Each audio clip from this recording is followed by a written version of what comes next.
Hello everyone, and welcome to my General Hospital official channel. I hope everyone is having a wonderful day.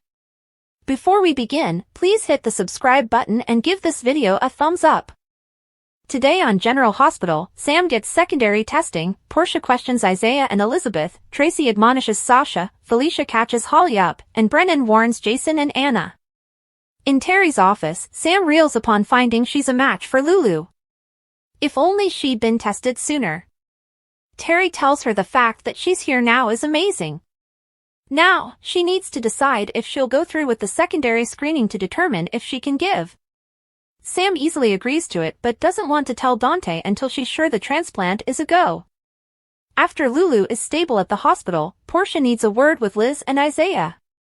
Liz tells a nervous Dante to wait in Lulu's room and that she'll update him later. In the corridor, Isaiah says that while he was checking on Lulu he saw that her ventilator was powered down. Elizabeth adds she helped him until the ventilator was replaced. Portia thanks the doctor for his quick work but reminds him he's not on staff there. Liz says if it weren't for him, Lulu might not have made it. Jordan joins them, surprised to hear Isaiah saved Lulu's life. Isaiah explains her respirator failed. Maybe, Portia says. They still have to explore because closely monitored ventilators don't fail for no reason. After Liz and Portia step away, Isaiah asks Jordan to dinner to repay her for saving his life. They banter over her being alone to be repaid before they head off together. A sorry Isaiah and Elizabeth face a glowering Portia. Elsewhere in the hospital, Portia and Elizabeth agree they've never seen a ventilator just break down like that. Portia plans to call the vendor, afraid about a lawsuit. Elizabeth doesn't know how much longer Lulu can hang on. If Sam's liver isn't viable, Lulu could die.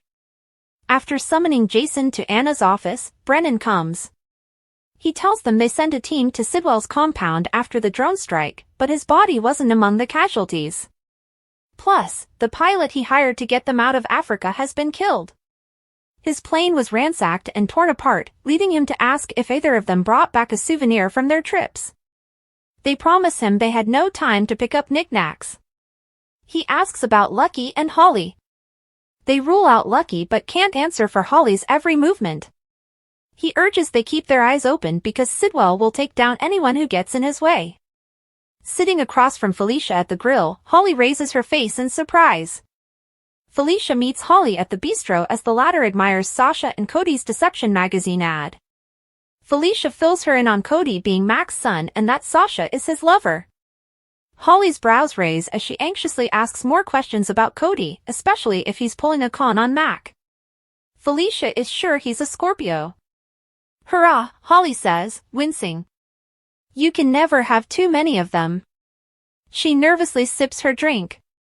Diane leaves Robert's office when Mac enters. Mac is thrilled to see them so happy and warns his brother away from Holly. Robert tells him he's in a relationship he really wants.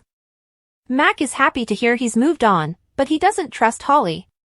He tells Robert not to let her blow up his relationship with Diane. At the Quartermain house, Sasha tells Michael that Cody needs an investor for Serenity. If the money were for her, Michael would be all in, but he doesn't know Cody that well. Therefore, it's not a wise use of his cash. He promises her this won't affect their friendship and leaves. Tracy enters the living room to question Sasha about asking Michael for money. Sasha tells why she did it for Cody. Tracy wants Sasha to remember her place. Asking Michael, her boss, for money is egregious. If anything like this happens again, Sasha will be seeking work elsewhere. Tracy wryly purses her lips in the Quartermain house. At the nurse's hub, Dante yells at Elizabeth for not returning to tell him. She explains she had to follow procedures and write out an incident report first. Dante hangs his head and apologizes. Liz knows he's just worried and that he loves Lulu. They laugh over falling for the Spencer brothers. Elizabeth notes they both moved on, though, and found happiness with other people. Doesn't mean we love them any less, Dante says. Elizabeth gets a message from Terry that the screening tests are in. Jordan and Isaiah have a drink at the surf lodge. They flirtatiously banter as they discuss their work callings. Isaiah says being a transplant surgeon was great, but he's not in the miracle business anymore. Jordan and Isaiah sit across a table from each other at the surf lodge. Diane returns to Robert's office and asks what Mac wanted. He admits Mac is convinced he's still hung up on Holly, but tells her he isn't. She playfully asks for more proof, so he kisses her. As Sasha collects herself over her meeting with Tracy, she answers a knock at the Quartermain's door. Holly stands on the other side. "What are you doing here, Mother?" a stunned Sasha asks. Sam tearfully comes to Dante in Lulu's room.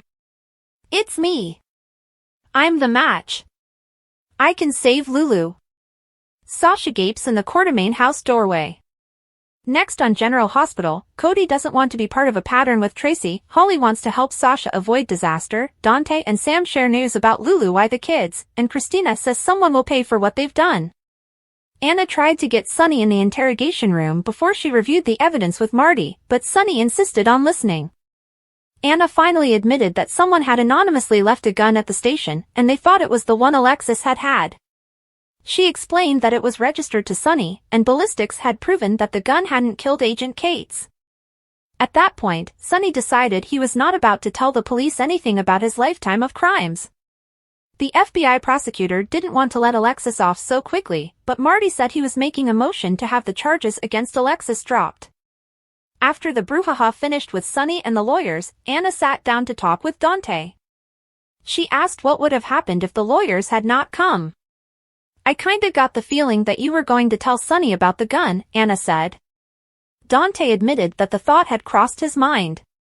Dante once again told Anna that he had often seen a different side of Sunny, just as she had.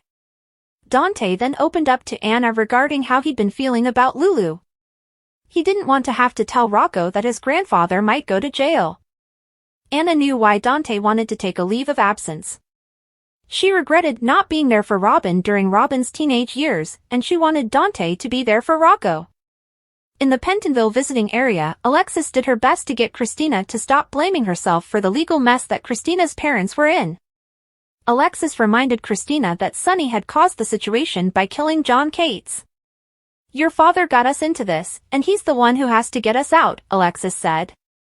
Love General Hospital, B&B, Days, or other soaps? Join the talk on our SC boards. Click here to meet with fans and dive into discussions now. Alexis explained to Christina that Sunny's career choices were going to catch up with him, and that was the day. Before Alexis could say any more, a guard came by to take Alexis to a meeting. Both Alexis and Christina were sure that Sunny had confessed. As Sunny followed Anna into the PCPD questioning room, Dante called out Sunny's name to stop him. Before Dante could tell Sunny about the missing gun showing up, Marty walked in and demanded to know why nobody had told him about the new evidence in Alexis' case.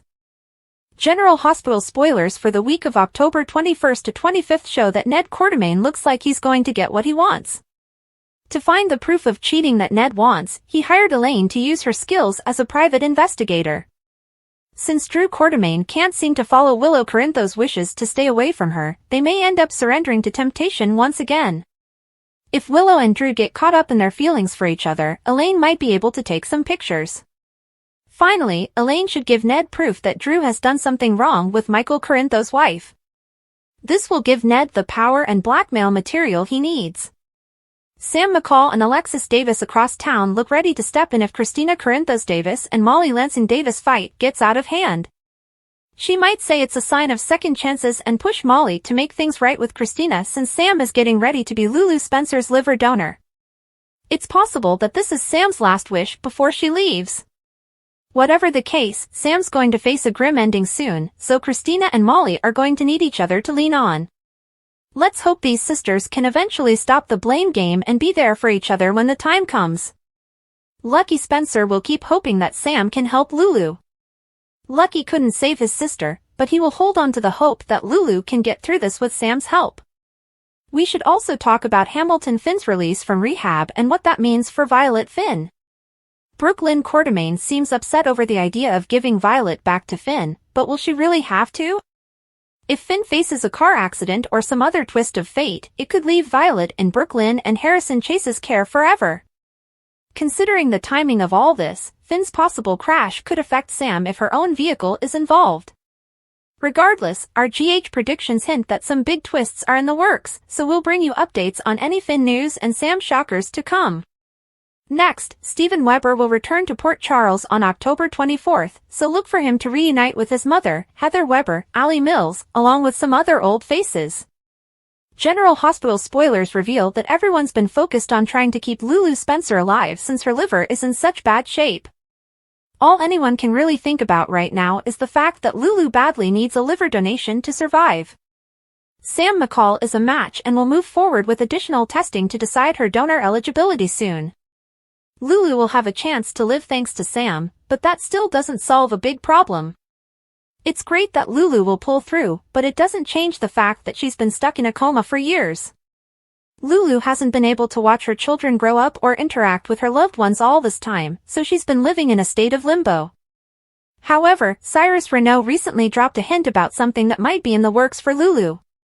Martin Gray scolded Cyrus for bothering Laura Collins during an already difficult time, but Cyrus had an intriguing answer in GH's October 15th episode. "I've committed my life to God and I'm making amends for my sins, and as for your need to caution me, I'm not bothering Laura. Quite the opposite. I'm giving our sister a bigger gift than you could ever know," Cyrus said cryptically. What's this gift that Cyrus is talking about? It makes sense that it includes giving Lulu back to Laura, so maybe this ties in with some sort of miracle wake-up drug. Cyrus might be the one to awaken Lulu with some soapy coma fix. Since Cyrus has been having all these shady trips with Lulu, there's even a chance that he's been drugging her already. Is that why Lulu crashed out of the blue? Regardless, Cyrus seems certain of the amazing gift he's giving Laura, so it feels like it's something he's already got cooked up. Of course, there's also been some buzz about Cyrus possibly causing Sam's grim fate during all the donor drama, but that's something to worry about later. For now, Cyrus seems to be talking about a gift that's already in motion, and that could point to a miracle way to awaken Lulu. The General Hospital strike Sam also seals the doom of another character. We will acknowledge that General Hospital has increased the drama. It seems that the aim is to have Kelly Monaco's Sam McCall die during surgery in an attempt to give Emmy Ryland's Alexa Haven's Lulu Spencer a portion of her liver. Sad and sentimental? Indeed. However, supporters who are upset that Sam is going to die will probably consider her death to be a blessing for another heroine, which will sting like a sore thumb. Because of this, Lulu will awaken to a hostile audience. Furthermore, the storyline that General Hospital appears to be planning for Luke and Laura's daughter would only work to further disadvantage her. The thread that was cut when Lulu fell into a coma, that she still loves and longs to be with her ex-husband, Dominic Zamprogna's Dante Falconeri, will undoubtedly be picked up by the serial opera. Sam's significant other, the investigator, will be donating Lulu not just a portion of her liver but also her lover, according to the episode. What comes next? Giving Charlotte's mother and Rocco an all-black outfit as a bequest? Of course, the fact that Monaco left on her own volition further complicates things. The actor, who has been a regular on Front Burner for 21 years, described her firing as retaliation at its finest earlier this month. She did not explain how, but she said she will in the future. I'll make an appropriate statement. The truth will deliver you. So when the reunion comes at Sante's expense, will anyone be able to cheer for Lant? The knowledge that his girlfriend ultimately gave her life to save the life of his ex-spouse would undoubtedly cause Dante to be overwhelmed with guilt. It's conceivable that even Lant shippers will regret Sante ending so their couple may start over. Spoilers for General Hospital indicate that Heather Weber might be leaving Pentonville soon. Rick Lansing predicted what would happen if Heather's charges were dropped to manslaughter and assured Curtis Ashford that Heather would get her day in court. In that scenario, Rick recommended that the judge release Heather right away in light of the time she had already served. Considering that Alexis Davis's personal jail arc is now complete, there's absolutely no good reason to keep Heather behind bars and continue this plot. The GH writers might as well start working on the next section of this, which takes us to Rick's cunning action on October 17th. It's possible that Rick will try to influence the outcome or hurry Heather's hearing in an effort to play dirty. Given that it seems likely that Rick's warning regarding Heather's quick release would come to pass, what will be her first destination as a free woman? there are solid grounds to believe Heather may make her way straight to the Quartermain estate. Sasha Gilmore Corbin is seen in GH's weekly preview video greeting a familiar face and inquiring as to their whereabouts. Sasha's feelings start to surface as she struggles to comprehend this unexpected guest. Heather would be a perfect fit for the role of someone from Sasha's past who may arouse powerful feelings and shock her. When Sasha learns that Heather is officially free, she might believe she has escaped and become even more scared. Heather bears some of the blame for Brando Corbin's passing, so she would feel compelled to find Sasha and attempt to atone in some tiny way. Thanks for watching. If you like this video, so please don't forget to subscribe my channel and don't miss any update.